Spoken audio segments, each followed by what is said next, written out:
me my fucking money that they owe me, because apparently PayPal puts a lock on you now after set amounts. Really? Like, yes. Yes, they do.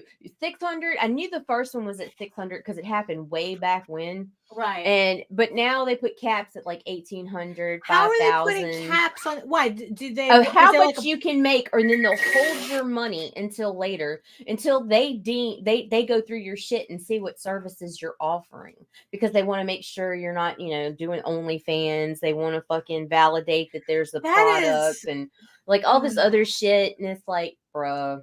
Right. Don't dig too deep, PayPal. But right. I sell comics. I sell comics. Exactly. I don't do nothing else, and I'm smashing it out. I'm getting really tired of these platforms. I swear to God. Yeah, I'm gonna have to get a new. I would joke about, like, let's go live in a cabin in the woods, and it's like, no, let's not do that either.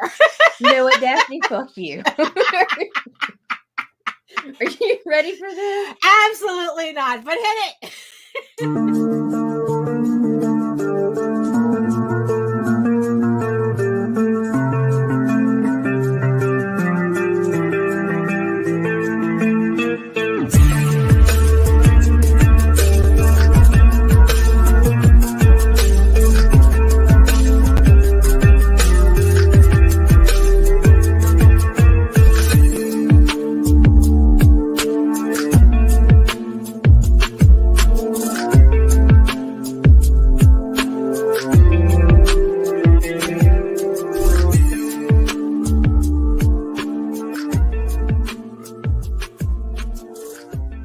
I got one.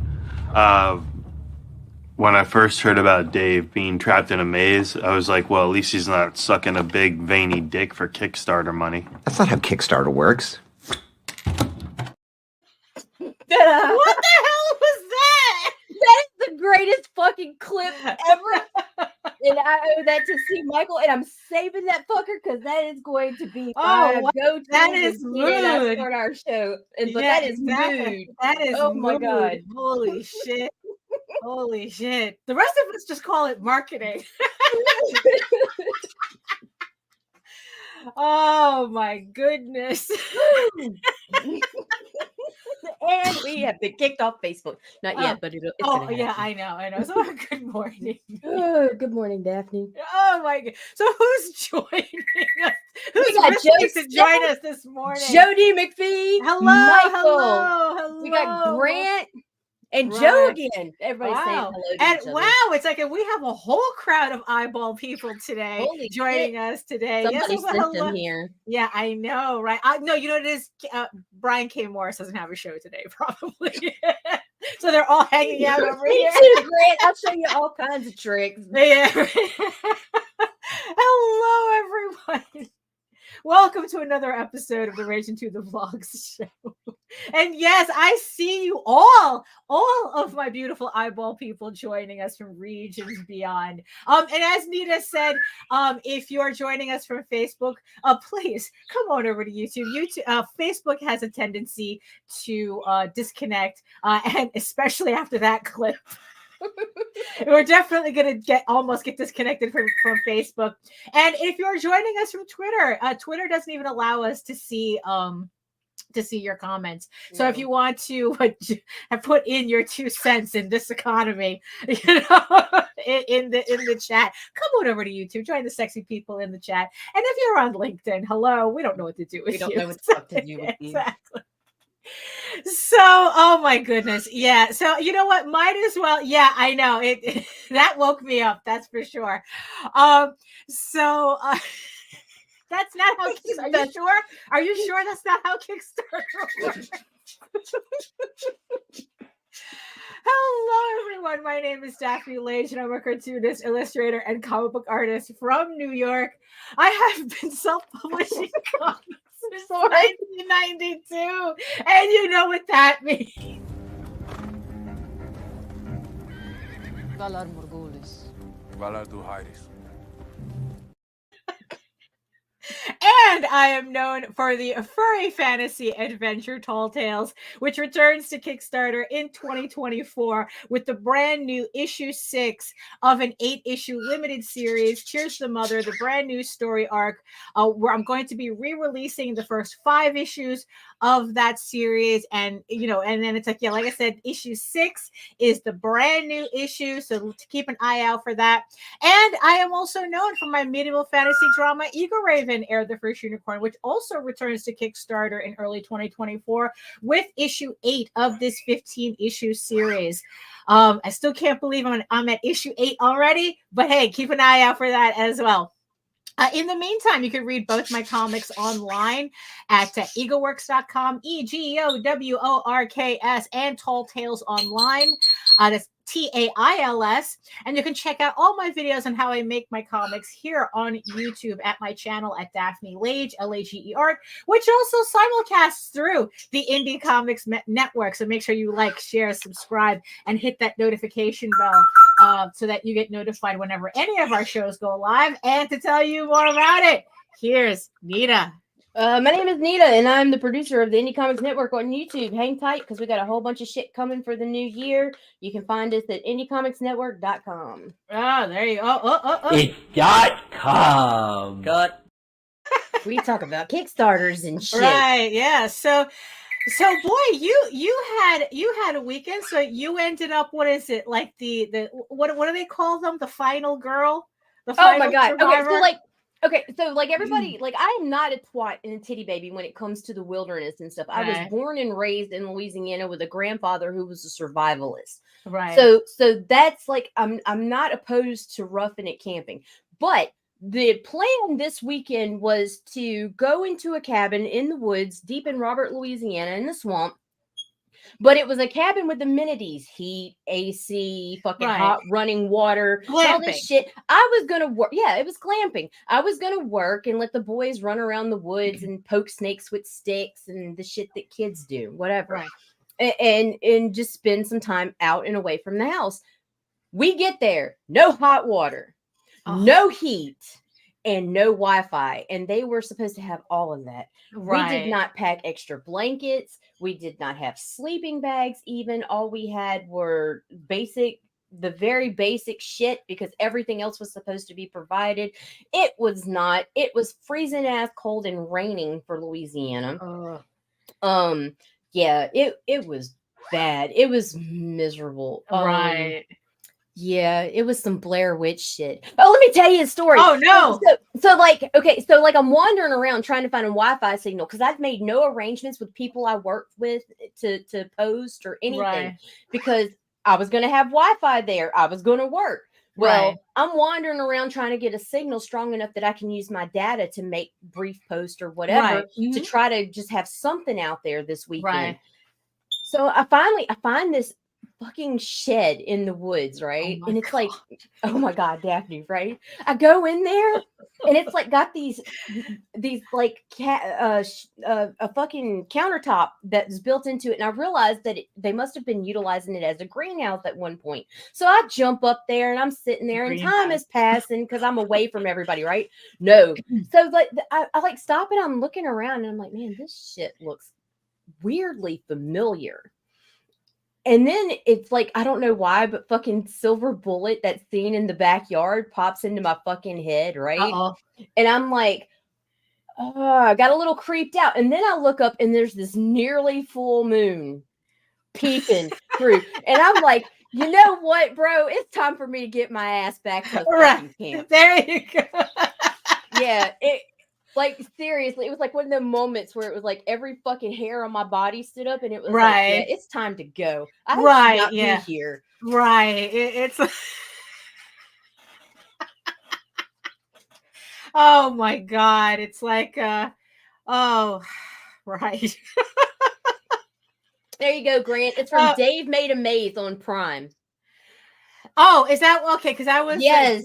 It just in case, just in case anybody missed it, just in case. I got one. When I first heard about Dave being trapped in a maze, I was like, well, at least he's not sucking a big veiny dick for Kickstarter money. That's not how Kickstarter works. I got one. Oh my God. Sorry. I couldn't. That was an accident. I That's couldn't not how help myself. Kickstarter works. Oh, Like, are you shit, sure? Oh my God. Are you Man, sure? when Tina and I go live, I'm going to play that shit so much, you people are going to be like, not again. All right. Yeah. It's like, that's not how Kickstarter works. Really? Then where did all these dicks come from? God, ain't that the truth?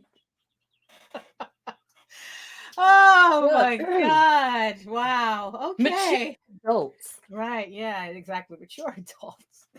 Oh, speaking of the full moon, though. Oh, yes. Speaking of the full moon, today is the last day to pick up. Hold on. Oh, where is it? Oh, here The it is. crossover print. Yeah, the crossover print with well, it's not really a crossover print. I just made a print Oh, yeah, for yeah, Rob yeah. Multari's Night Wolf on Kickstarter. You do not have to suck a thick baby dick to get it. No, absolutely not. So, right. So yeah, so yes. So if you pledge to Night Wolf by the end of I guess it'll go by midnight today, you will have this 11:59 print. p.m. You will get this print added to your pledge either digitally or a physical print. So either way, if you pledge, you will get everybody who pledges, I think like in the past week, will automatically get this print. Every backer from the beginning of the Right. campaign through now will get Right. this print. I'm very pleased with this print. I am very pleased with this Yeah, print, I too. like it. Yeah, I really like it. I really did have a lot of fun making this. You know, so I was in a bad mood before. I was in a bad mood. I mean, maybe I still am. I don't know. Let me try to. It's kind of hard. Yeah, exactly. So, there was a lot of things that it's like I was really trying to keep in mind for today. Just to make sure that I have a topic, and yes, that's that. Yes, it is Rob. Yes. So Rob Multari, he is offering the print as literally a full moon print. So when Nita was mentioning the full moon in the greenhouse cabin, yeah, it reminded me that the print is still available. So there was like a couple of things that that I was trying to remember for Monday. And speaking, hold on, let me just pull this up.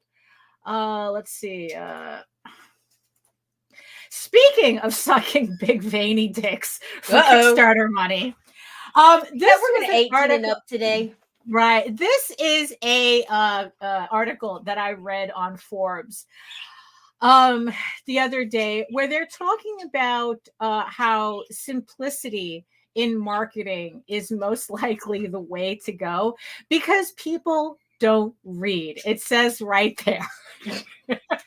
Because I know most of you are not reading what's on the screen either. There's words.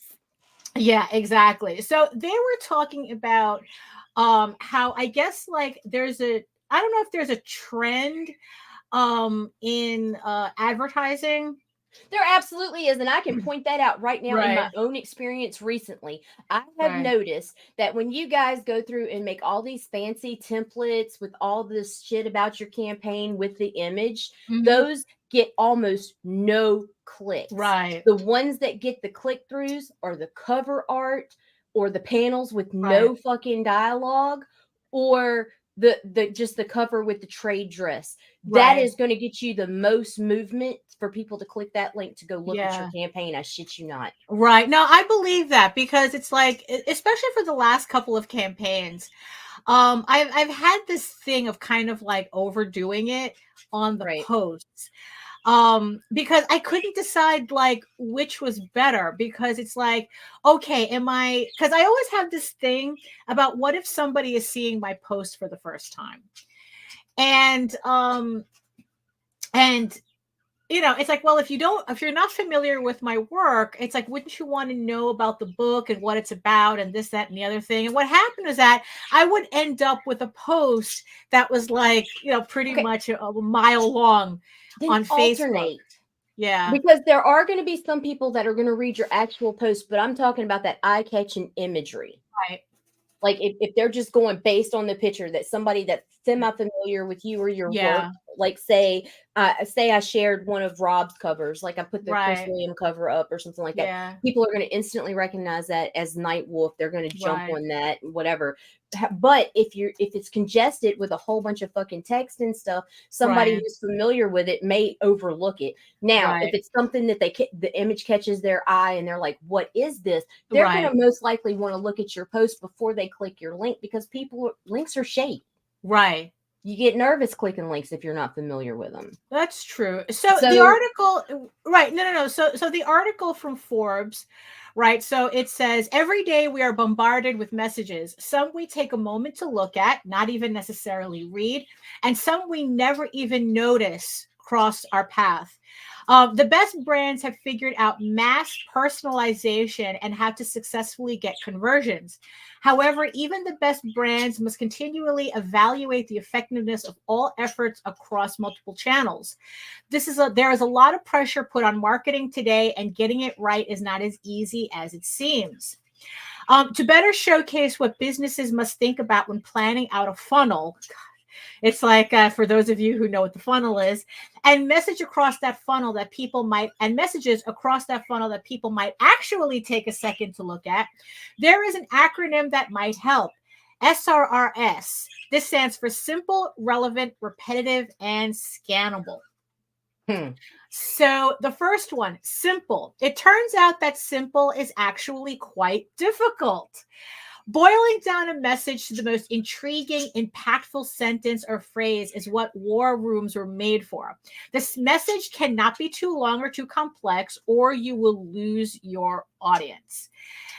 And that's kind of like, I guess, like, it's kind of like a combination of your elevator pitch.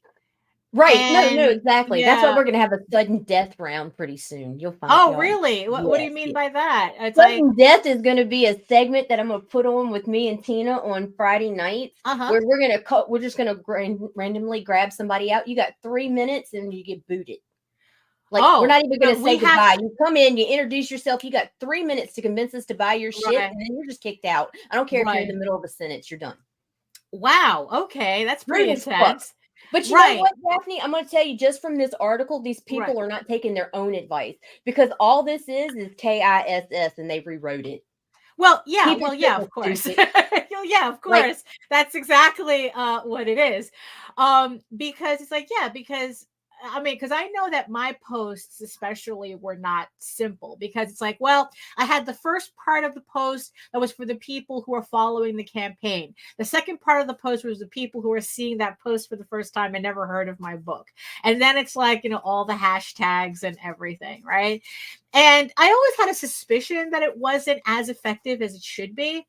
And when I was studying the novels on Kickstarter, the fantasy novels on Kickstarter, because of my last campaign, I started kind of imitating what they were doing. And at first, I kind of thought it was like a little too, like literally they broke down their novels in terms of tropes. These are the tropes that are in it. And I kind of had a hard time with that until I tweaked the idea a bit and just put in my little marketing bullet points about the book. And in the end, is it really that much different, right? And it's like, well, you can't get any simpler than that, so that's something that I want to continue like playing around with, just narrowing, just like talking about, like when I put up a post, just narrowing it down. Do put the occasional, at least once or twice per campaign, because it trickles out through days across different groups and whatnot. Do put the occasional descriptive post, because that will grab. I mean, we're targeting readers, for fuck's sake. Right. That's where we're different in the marketing. However, I will say that the simpler the post, the better it does normally. Right. Because with Medieval Unicorn Viking Slut, the most engagement I got was 15,000 on one of your posts. Oh my God. And here's what it was. Do you like medieval times? Do you love unicorns? Oh, that was a good one. Like Vikings? Do you like sluts? We got a book for you. That motherfucker blew up. 15,000 click-throughs? Yes. Damn. And then they get to the campaign and something happens. Like people, I don't know, man. It's Right. wild. That you It's see, wild. those are the numbers that kill me, because it's like, this whole time, people are going, oh, it's all about eyeballs, eyeballs, eyeballs. And it's like, well, it's obvious we're getting eyeballs. Yeah, because they'll but- come over, they'll click, though they want to go Right, look, and then it's right. like I think a lot of it is a bunch of people. Sluts. They're like, Well, right. Of course they're And gonna it's go like- look. right. But like, I'll get like heavy hits with other campaigns too that aren't adult based or Right. Well, That's all true. of You mine told are me adult, that but an they're horror. Oswald Chronicles book got like its link got like 18,000 clicks. Right. So, but the people go over there. It's like their curiosity. I really think there's a fear of Kickstarter, right, and crowdfunding. right. So it's like that actually not as many people know about it as we think they do. No, they don't. For us, it's Right. old hat because we're used to it or whatnot. Right. That's why I do think that the Kickstarter description or how to use Kickstarter posts are important in our community. Right. That we should share those from time to time, like Right. everyone should. Yeah. So the next thing is relevant. So it's like it's simple, then relevant. And then Right. they go, the messages we don't notice are the ones that we don't care about. The ones we aren't looking for. The best marketers know their audiences so well that they figure out how to craft simple messages that the right eyeballs will not only see but connect with. And and it's like, yeah, and that's kind of like, I guess, where it's kind of like, yeah, you make the ad simple, but also at the same time, here I am worrying. Maybe I'm worrying too much about new people. Maybe that's what it is. So it's like I'm trying to cater my post to new people, and it's like that's not what I should be doing. Is just like catering to the audience that I know I have, not necessarily to the ones that You still need, like, I hate saying this, but you still Right need now. to try to tap that cold. And that's why I'm saying occasionally, right, 2-3 times tops per campaign, do a longer winded post, something Right. descriptive with a little bit of story in it. right, To bring the people who are not familiar with comics, crowdfunding, or whatnot, to Right. pique their interest. right. So so in the end, it's like we're not supposed to like eschew one for the other. Like it's kind of Right. like what it is that we need a very kind of like we need a diversity in the type of advertising that we do and the Right, type of because this is a marketing. very tricky predicament we're in because, Right. like they said, people don't read, but we're targeting readers. So right, it's kind of like, oh my God, the market is so fucking niche. right, Like it's like there is no one secret sauce to the way you Right. market yourself. You have to do it in different ways. Sometimes use your imagery. Sometimes you're going to have to use your story. You Right. got to use it all, no matter what. right, But definitely keep the longer post, the longer winded post, Right. or the images with a shit ton of text. Right. Keep those to a minimum right. because the others do better. But I believe that the longer ones are the ones that draw in your new people. Right. Well, now the next one is kind of like the really, really tricky one. Because we've seen this backfire on a lot Yes. of people. Repetitive. So if we have simple, relevant, repetitive. Think about the messages you've seen over and over again until they are stuck in your mind. Nothing will stick unless you've seen it multiple times in multiple places and probably in multiple formats. If you and your team get sick of hearing it, seeing it, looking at it, the message has probably only started to stick with your audience. I mean, that's a tough one. It is, because I know That's a 3 tough weeks into most Kickstarters were ready to just bite a bullet. Yeah. I mean, it's like, honestly, Nita, it's like I'm actually glad that I have like kind of like this breather before the next campaign, before I Right. release Eager Raven issue 8. Because holy shit, it did. I mean, it felt, I think I did what? It's like, it just felt like I did like 3 campaigns in a row back to back. And it was just like, holy shit, to say I was fed up with my own stuff is an understatement, you know? But it's like, at the same time, it's like the thing says too, if you're getting fed up with it, it means that your audience is just beginning to register it. Right. You know, and that's really, really tough because, like I said, we've seen this backfire on a lot of people. Yeah, because I've seen audiences get tired before You they've know, gotten tired of talking about their shit. you know, but No here's, names, but you know, but God I mean, but it's happened enough times to enough people, you know, and here's the thing though, it's like,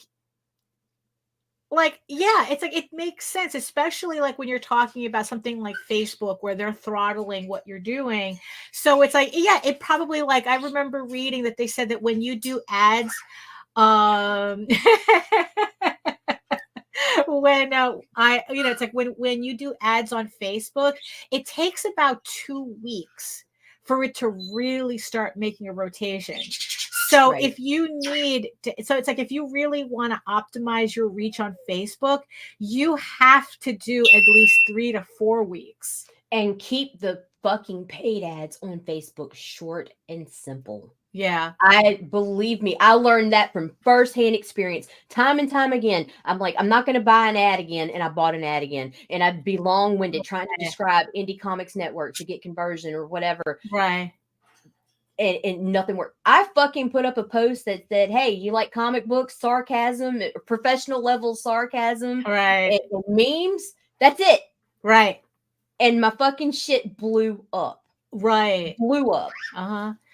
You know, because it's like, I don't know. It's like, because I'm kind of thinking, it's like, yeah, it's like, what ads are the, like when we're looking at a post, right? Like, which ones are the, like, seem to be yeah, like the ones that I seem to pay more attention to are the ones with like really, really attractive artwork. Like, honestly, it's like say something like Hell Her Mine was Way. a boob pic. Oh, no, yeah, yes. That totally went tits out. I did. It worked though. Like Hell Her Way has like this incredibly attractive artwork that, yeah, I mean, it's like, yeah, you're seeing it a lot, but it's not offensive to the eye. No, not at all. I mean, book. it's, so it's like, it has 2 days left on Kickstarter. Oh, there you go. There you go. Segue. So it's like, yeah, and it's like, and it's kind of like, I don't know, maybe that's just in general, it's like what the thing says, right? If you don't notice certain ads, it's because you're not interested. Right. And if you do notice certain ads, it's because those are the ones that are really attracting you, right?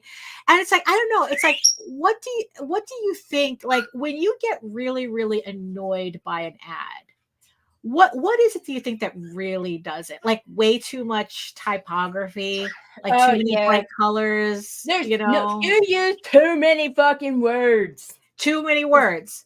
Too many words. Don't read. Right. Yeah. I'm gonna eat my own goddamn words here. No, seriously. Right. No. Mine is actually what would turn me off more than anything is repetitiveness.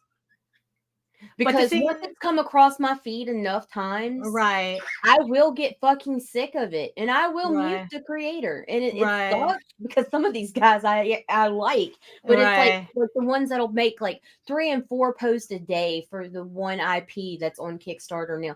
Dude, that's too much, because it's already. Not only am I going to be seeing your today's feed, as I'm scrolling, I'm going to see yesterday's and the day before. That's and true. If you're fucking doing it 3 and 4 times a day, by day 6, they're all overlapping, and you are my entire fucking Facebook feed. Ouch. And to see other people, I have to turn you off. Right. So it's not necessarily the image, but like how many times they're too repetitive. Too repetitive. Right. Now the thing is, so the thing is, like, the paragraph said that you have to see it in multiple formats. Nothing that will stick unless you've seen it multiple times in multiple places and probably in multiple formats. So probably also that's the thing too that we have to consider, that it's like, if you're going to post multiple times a day, it doesn't necessarily mean posting multiple times a day on the one platform. No, yeah, absolutely. Utilize something else. Right. And then rotate them out. Like if you use a template style post on Facebook one day, use a more text centered post on Twitter or Blue Sky or Threads or Instagram, wherever you're stronger. Like just give people variety, because the same shit just being forced down your fucking throat. Well, and I guess that also leads to the last thing, scannable, right? So we have simple, relevant, repetitive, and scannable. And they said this is where creativity comes into play.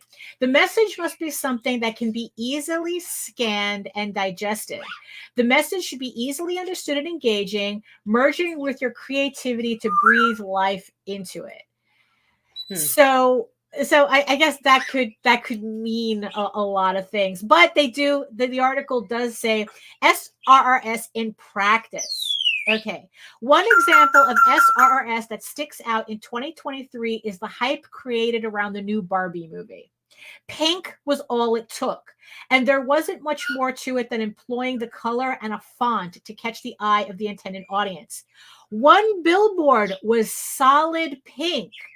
In the lower right-hand corner in the Barbie font was July 21st. And that was it. That was the ad. The ad was intriguing, simple, and caught the attention of the target audience, and then some, whether they liked it or not.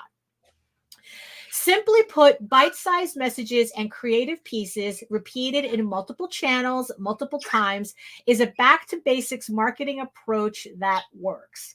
And pretty much that's the end. And that's another thing. Learn your social media times. Learn when your audience is at their peak engagement. Right. I have 3 peaks, but I have a very large audience. Right. So that's why I'm posting so many times, but it's different shit throughout the day, because hopefully the stupid meme I post will bring somebody to my wall to see the other Kickstarter shit I posted. Just like it's really complicated, and it's fucking weird hours. So definitely, if you have the opportunity, get a digital creator account or a artist account, a professional Facebook mode, so that you can do post scheduling from your mobile. Right. There's no way. I'm not up making all these posts at all hours. Y'all may think I'm sitting there posting and talk. It's like, no, buddy, I'm not online right now. Right. But my business is. Right. And that's also because there's a lot of those charts. God dang it, are you fucking them veiny dicks? Right. For Kickstarter money? For Kickstarter money. Oh my goodness. Oh, Jesus Christ.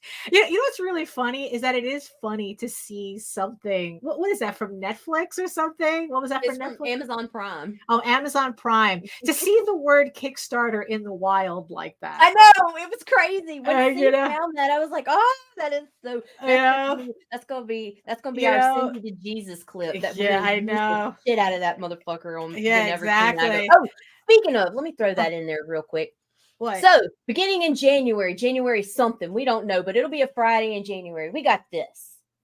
We don't know what the fuck this is. It's me and Tina, and we're going to just do some crazy shit. We're going to pull people in. We're going to fucking do dumb shit. We're going to talk about comics. We're going to bring guys in and let them talk about their Kickstarters and then kick them out abruptly. We're going to be rude and whatever. And, and also speaking of Tina and Rodney, Fyke It Let's Draw is moving to Tuesdays at 3 p.m. Eastern starting tomorrow. So very nice. Be sure to check that out, because we are not updating our intro until we have figured out next year's schedule. Oh, that's true. Yeah, I know. It's there's this. Yeah, it's funny. Also, the thing is too, is that also in January, we are also going to put the vlogs on hiatus for January, because I need a fucking break.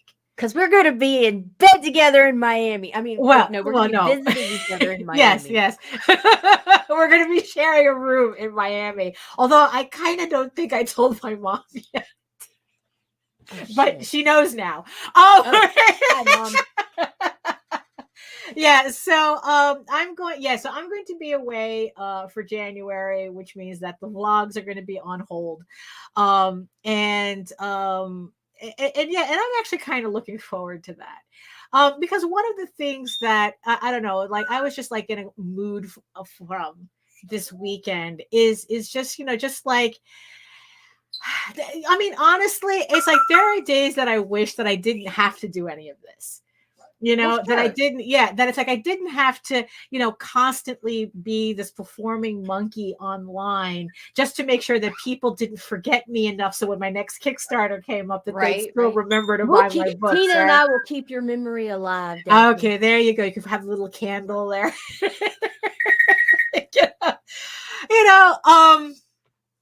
And oh my goodness, my microphone was all over there. I probably had shit audio this entire time. No, it wasn't bad. No, okay.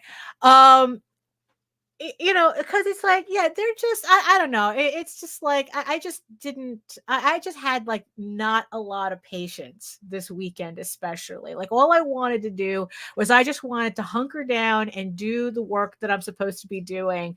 And honestly, it's like, I just didn't, I just wanted to, I wanted to be a fucking like groundhog. I wanted to come back in February and it's like, did I see my shadow? Here's a Kickstarter. Oh, yeah. Oh, there's going to be another 6 weeks of winter because it's a Kickstarter But now.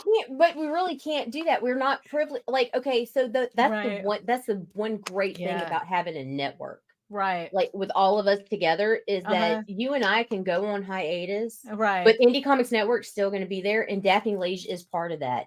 Right. So people, when they come over to the channel, especially new viewers or whatever, they're going to see your playlist on there. So it's like we never have that die period. Right. Whereas I've noticed with some creators that, are out there, I don't want to. Giving an example points out. Points to the person. Like I'm sure that when they drop off of social media to take a hiatus, to take a break, to take a breather, which we all need because self-care is most important. Yeah. When we need that space to breathe, you got to make sure you're not gone too long because in the digital age, if you are not a super established creator, you are very easily forgotten. Yeah, that's the tough part. And it's very, and it is, and that's what it is. Like, especially at these last couple of campaigns, I feel really,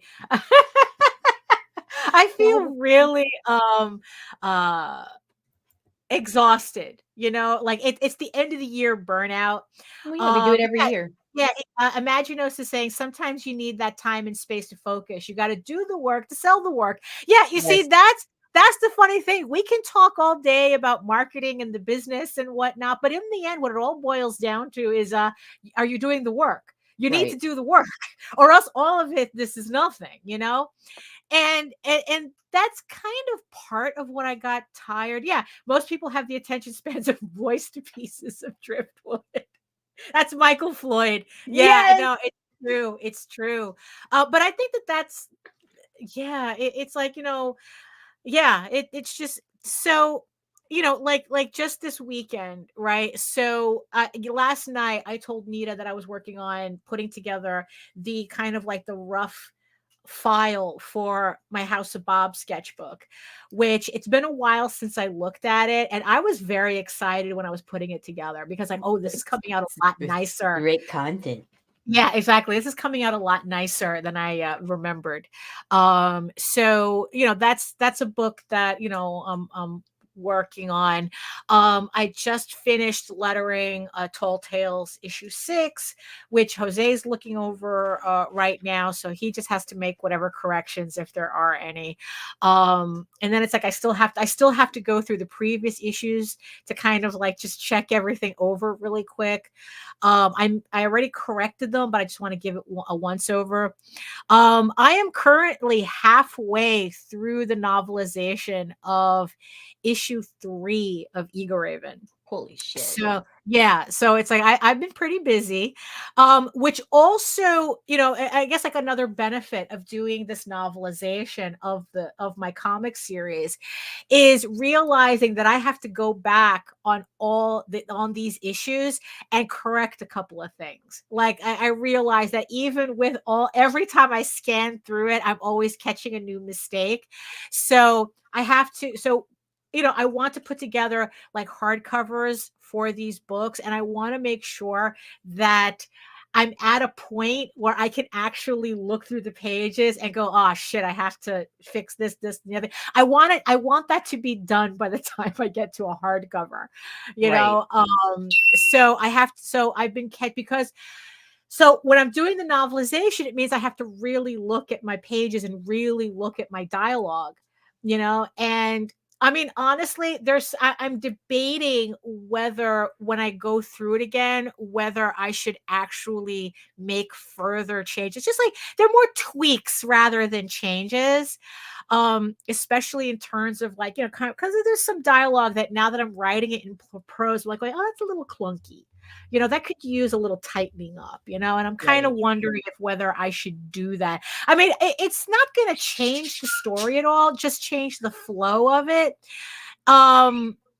So I'm still debating on whether I should do that. You know, it's like how much change should I make on the book before it reaches its final its final form, so I'm still doing that. And it's like, okay, so Imagino says there are also 3 ways to market depending on timing and type of social media: the shotgun approach, the laser, and a combination of the 2. That's the hard part. Figure which approach and when. Yeah, and in the end, that's because Nita had said the thing about know when's the best time to post. And the thing is that you can easily go online and Google best times for posting on. But that doesn't work for us. Right. It does not work for creatives because we are nocturnal beings. Right. So that's the thing. For the most part. Just because there's a general this is the busiest time for Facebook doesn't mean it's when your audience is at their most active. Because when I post at 6 a.m., guess what I get? What? Crickets. Motherfucking crickets. Unless I have a really pervy meme later in the morning that draws people back to my wall to see that post, that shit does not move until later in the day. Right. Yeah. So you have to really know your audience in order to kind of like optimize this stuff. So I'll get my Brits. I'll get right. my people across the pond. But my largest audience is mostly in the United States and Canada. Right. And that shit that these guys, they are most active around lunchtime and after 9 p.m. Right. So that's but the whole thing about, so this is like the work that I'm doing right now. And honestly, it's like, I just really just want to disappear and just work. And like I said, and not pop up until February, but the thing is though, it's like at the same time, it's like, there's certain, I don't know. It's like I said, it's like I was kind of in a mood, kind of, tired of meaningless discourse that keeps popping up. It's like this is the thing. Discourse is not working on your book. That's the funniest thing. It's like it's like the other it's what the what we posted before. It's like you have to do the work. It's like you need the work to justify what you're doing. And there's so many. I'm just a little tired of creators who they want to do this, but the work is kind of secondary to them. Yeah. The actual book, the actual story, it's like because the hot takes get more attention.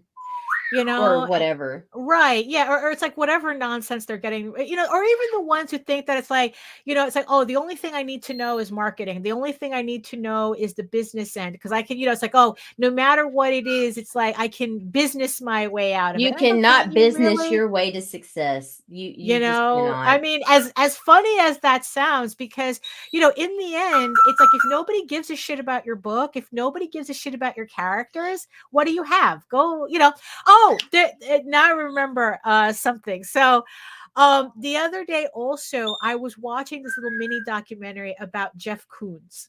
right? And he is probably considered one of the most successful / money making contemporary artists today. You've all seen his work. He's done the stainless steel balloon animals. You know, everybody's seen those. And the thing that made me the thing that made me laugh, right, was that when he started off, he graduated from art school, you know, for I guess like for whatever college he went to, right? And he decided, you know, so everyone was telling us like, oh, if you want to be a successful artist, you know, you have to go the traditional route. You have to go through galleries. You have to go through, you know, it's like you have to like go through the marketing and the business end of art in order to become successful. And he said, fuck that shit. I'm not doing that.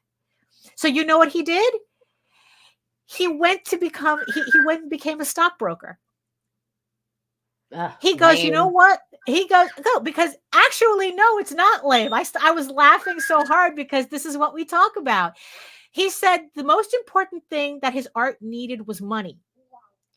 So he went out to do the thing that would make him the most money to support his art. You know, this was a man who was not worried about people saying, well, you're not an artist because you're a stockbroker.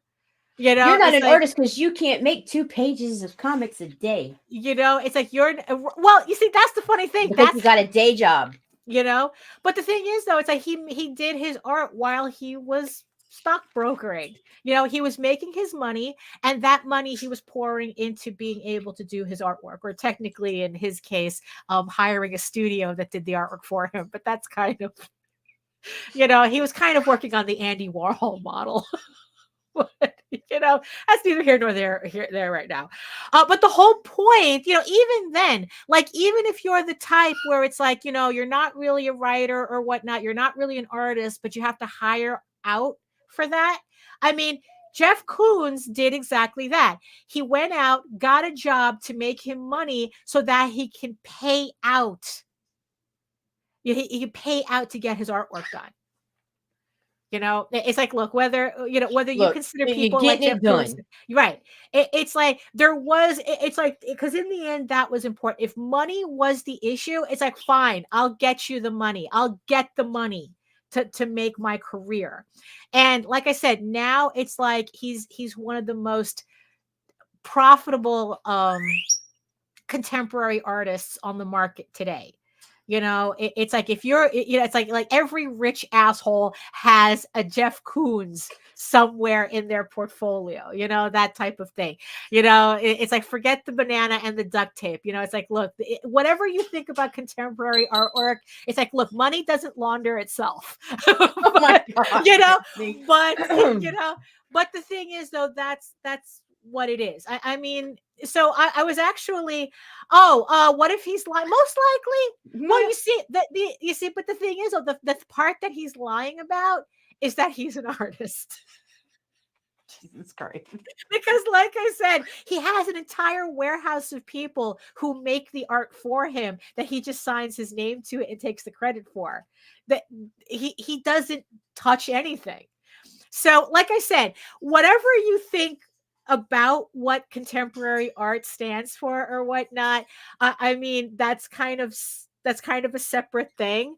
But the whole point is that he wanted to do art. He knew he needed money to do it. So he went and literally got a job to create work. To create an art career, you know, as opposed to like people are saying, well, you know, if, you know, it's like your book has to make X amount of money for it to be valid. And it's like, no, it doesn't. My work is valid because it exists.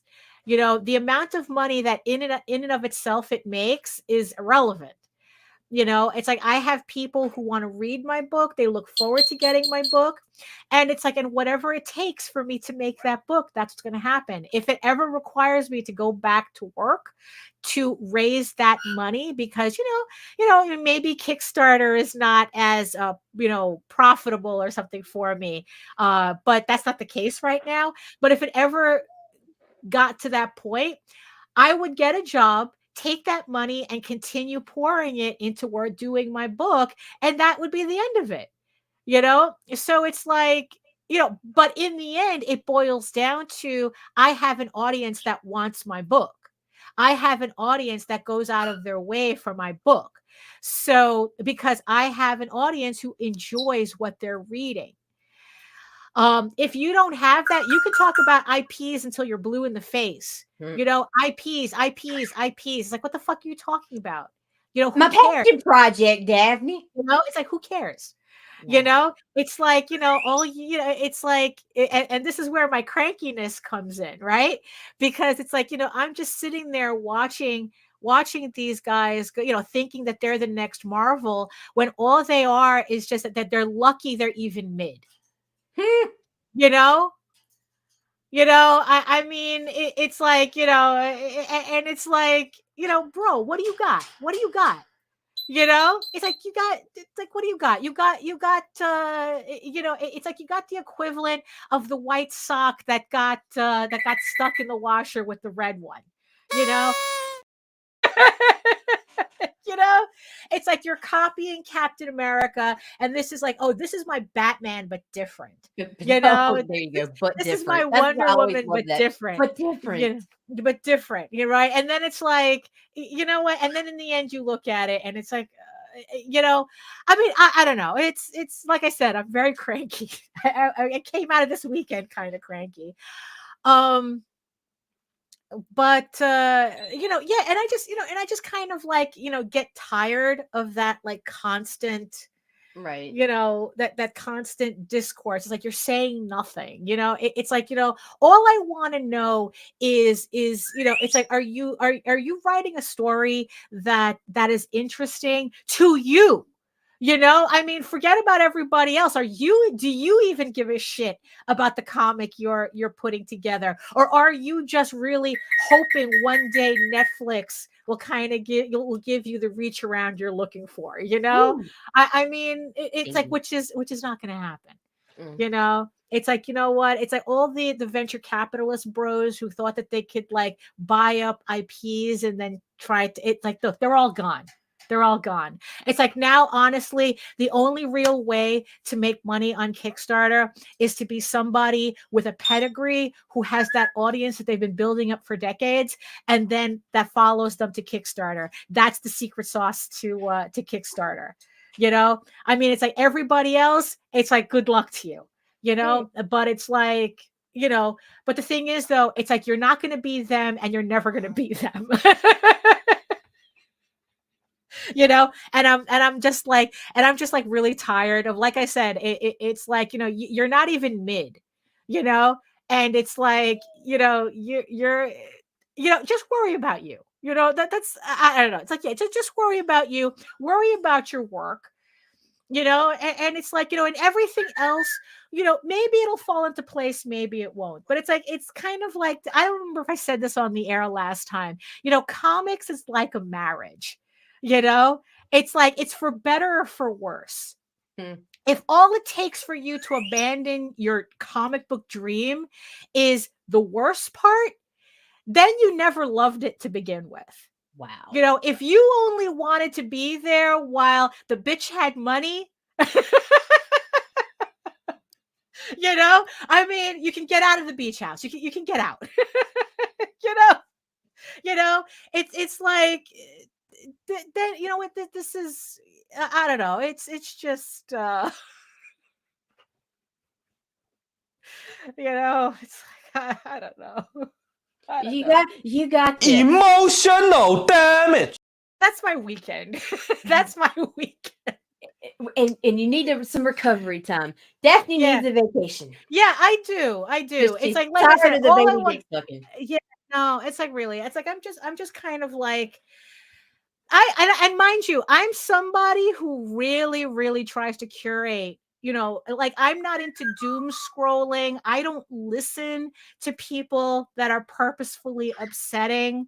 Right. It's like, I really, really try to stay away from like all the hot takes and shit, because it's like, exhausting. Because it is exhausting. It's mentally exhausting. It's meaningless drivel.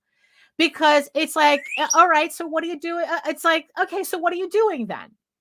I mean, so I really, but even then, what little that gets through irritates the fuck out of me. And it's like, really, and like I said, after these last couple of campaigns, which I think that they were a lot tougher, for me, it's like, not that raising, like being on Kickstarter, like, was tougher. Like, it's like, I'm used to the patterns. Right. I know that people are waiting for the trades. I know that, it's like, I kind of know my pattern already. So, that wasn't a problem, but it's just like that. I don't know. It's like that 3 or 4 campaigns feeling like in a row, like this constant grind, like I was running one giant campaign, as opposed to like several smaller ones. And I think it's just like, I'm really looking forward to this break. I just want to like get through my novel. It's like, I want to like get through issue 9. It's like, probably this week I'm going to do another 8 pages, penciling out issue 9.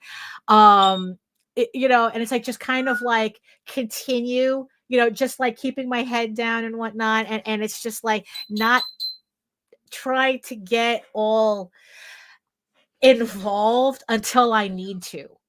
It's like, I'm looking to, so it's like, I kind of have issue 8, Eagle Raven issue 8 kind of scheduled for February. Just haven't committed to an actual date yet. Maybe the 5th, maybe the Monday after. I haven't decided, but I just want to worry about it until then. I want to get my proofs done. I want to finish my books. Just want to get through my stuff, and just kind of like rethink. Oh, because here was an interesting thing too. So Jose finished. He closed his latest Oswald campaign. On Friday, I think it was. Yeah, the light track. Around Friday or Saturday. So he that campaign closed, and he was actually pretty chuffed with it, because he said that it's like, on this campaign, it was the simplest campaign that he did. No variant covers or anything. It was just the main covers, and that's it. And what he found was that it made the same amount of money on the campaigns that where he had like a whole bunch of variant covers. And I think actually did like a little bit better. But, it's like, but the thing is, though, it's like, and so, so we were kind of like processing that. And it's like, oh, you know what? That means that your audience wants your books regardless of what's on your campaign. They just want to buy your books. The variant covers are irrelevant, So, which is also something that I was, kind of like doing, especially after this last campaign with so many variant covers that I did. So on my next campaign, I decided to keep it very simple, just the main cover and a Virgin variant. And even then, I'm kind of debating whether to just remove the Virgin variant altogether. That unless I'm doing an actual variant cover, like if I get Jaden again to do a cover for this campaign, like that would be the one that would have a Virgin variant. Because honestly, it's like, I don't know. It's like, it just doesn't kind of make any more sense to me. And, and the thing is, though, is like, I don't hire out for variant covers, so I don't feel it as much. But the thing is, though, it's like, that's just the extra steps that if I don't have to take, why bother taking them? And it's like, you know what? If I can do kind of like a basic Kickstarter on the individual issues until I get to the trades, why wouldn't I do that? Kind of like lessen the amount of stress on a campaign, because like, look, if everyone's waiting for the trade anyway, why, kind of like put so much effort into an individual issue when I know that the kind of like the rate of return is going to be minimal on that. I mean, on my last campaign, Medieval Unicorn Viking Slut, it's like I had a vast majority of the books were people who just bought the main set, both digitally and physically. It was split down the middle, whether they got PDFs or they got hard copies. It's like just the main covers and that's it. the set. So it's like, so it's like that, so that's also another thing too. It's like, okay, so how much am I going to like pull back and then kind of like save my effort for the more that, like, I guess like the more event type campaigns, which would be the trade paperbacks. So it's like, the trade paperbacks, the hardcovers, when I decide to do the tankobons, a version as well, like those would be kind of like the event campaigns, while the individual issues would kind of be like, what was the word? Loss lead or something, where it's like that they're there just enough to help build that interest to the event campaign. Instead of like trying to make every campaign an event campaign. And I think that was the mistake that I was making this past year. Every campaign, I was really hammering it. And except for this last one, Medieval Unicorn Viking Slut, everything else just performed the way it was going to go, no matter what I did. So I don't know. That's also another thing too, that I'm also like simplifying my campaigns as well. There was one more thing too that I thought was interesting that happened, but yeah, I just don't remember it right now. I just don't remember it. But that's where I'm at. That's where I'm at, Nita. What do you think? Fuck. Yeah. Yeah. Yeah. That's and that's kind of how I'm feeling. So yeah, so I'm looking forward to this break. But that's the funny thing. It's not a break from the work. It's a break from like everything else. Jesus, everything else related. Oh, for those of you who don't know, that was the parrot doing that. If you heard that, so that was the parrot. He's clearing his throat. Yes, exactly. So it's not like I'm taking a break from the work, but I'm taking a break from kind of like the ancillary stuff that goes with it, like the marketing, like the constant posting or whatnot. And I'm going to put that aside for now. I'm just going to concentrate on this work. And, and then it's like, I guess like activate the marketing side of it when I need it, when I actually need it.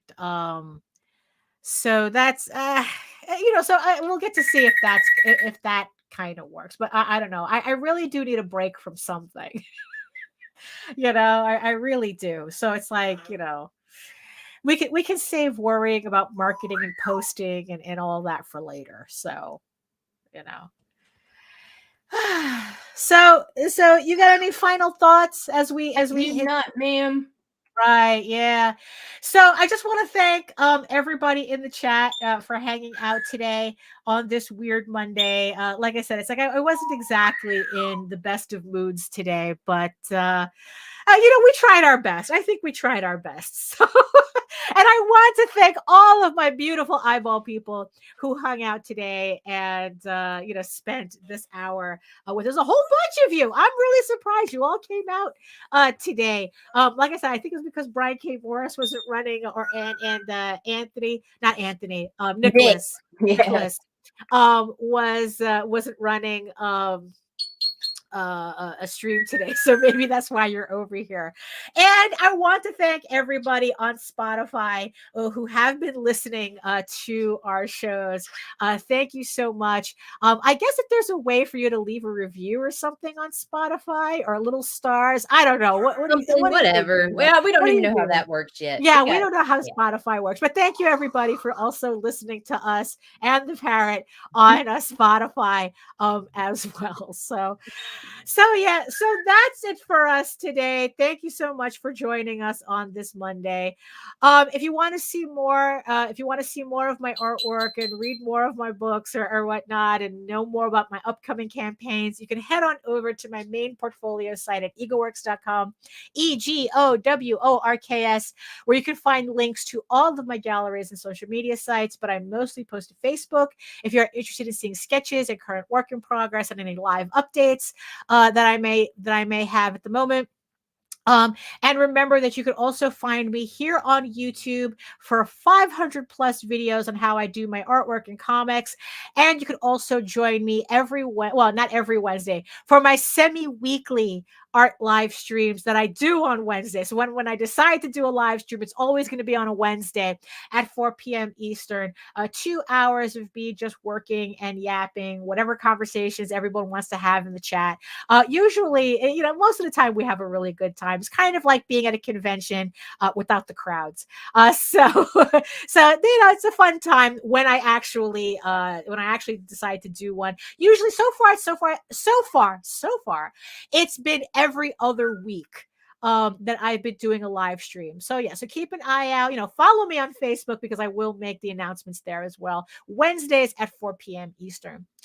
And remember, you can also read Ego Raven, Heir of the First Unicorn, for free if you want to. If you're just finding out about this book, or you just want to catch up on it before the next campaign goes live sometime next year. Ego Raven uploads for free every day at the website, uploading every day, Monday through Friday. So like I said, you can also download a free PDF sampler as well if you want to check it out. Like I said, get yourself ready for the campaigns coming next year. But if you prefer your fantasy to be more of a furry Lord of the Rings adventure, you can follow the link over to Tall Tales. That's TAILS online.com. And not only can you read the first 20 issues of Tall Tales for free, but you can catch up on the latest story arc, Tears of the Mother, which is also currently uploading Monday through Friday. Thank you so much, everybody, for joining me today. Thank you so much for finding us what is probably going to be a very well played clip. Thank you so much for that. And remember, in the words of the ancients, eat your food, moisturize, mind your business, and do the work. Because when you actually do the work, you never have to fake any of your accomplishments. Thank you so much again, and we'll see you all next time. Bye-bye. I'm trying to leave. Shit. Oh.